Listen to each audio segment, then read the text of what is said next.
Covid പല ജീവിതങ്ങളും സ്തംഭിച്ചു പോയൊരു കാലഘട്ടം. പലർക്കും തങ്ങളുടെ പ്രിയപ്പെട്ടവരെ നഷ്ടപ്പെട്ട കാലം.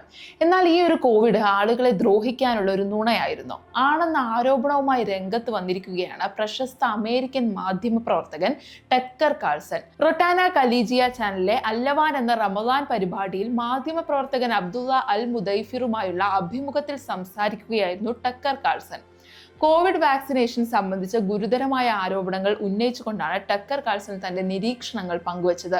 സർക്കാർ നിർബന്ധത്തിന് വഴങ്ങി വാക്സിൻ സ്വീകരിച്ച പലർക്കും ഹൃദയാഘാതം ഉൾപ്പെടെയുള്ള ആരോഗ്യ പ്രശ്നങ്ങൾ ഉണ്ടായെന്നും ഇതിന് താൻ സാക്ഷിയാണെന്നും അദ്ദേഹം പറയുന്നു. പാശ്ചാത്യ നേതാക്കൾ സ്വാർത്ഥതയും തങ്ങളുടെ തെറ്റുകൾ മറച്ചുവെക്കാൻ സമൂഹത്തിൽ വിള്ളലുകൾ ഉണ്ടാക്കുന്നവരുമാണെന്ന് അദ്ദേഹം കുറ്റപ്പെടുത്തി.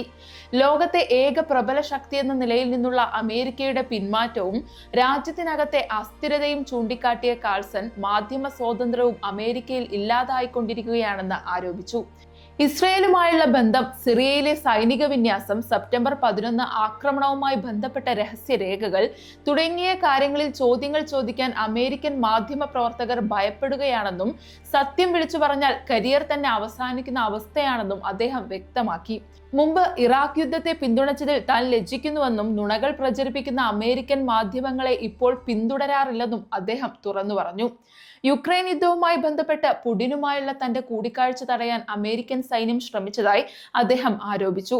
പുടിനെ അസാധാരണമായ ഒരു നേതാവായി വിശേഷിപ്പിച്ച അദ്ദേഹം യുക്രൈൻ പ്രസിഡന്റ് സെലൻസ്കിയുമായി അഭിമുഖത്തിന് ശ്രമിച്ചെങ്കിലും അത് പരാജയപ്പെട്ടുവെന്ന് വ്യക്തമാക്കി. നാറ്റോ ആയുധങ്ങൾ യുക്രൈനിയൻ ജനറൽമാർ വിദേശ രാജ്യങ്ങൾക്ക് വിറ്റെന്ന ആരോപണത്തിന് മറുപടി നൽകാൻ സെലൻസ്കിക്ക് കഴിയില്ലെന്നും ഇത് ലാഭത്തിനു വേണ്ടിയാണ് ചെയ്തതെന്നും അദ്ദേഹം പറഞ്ഞു.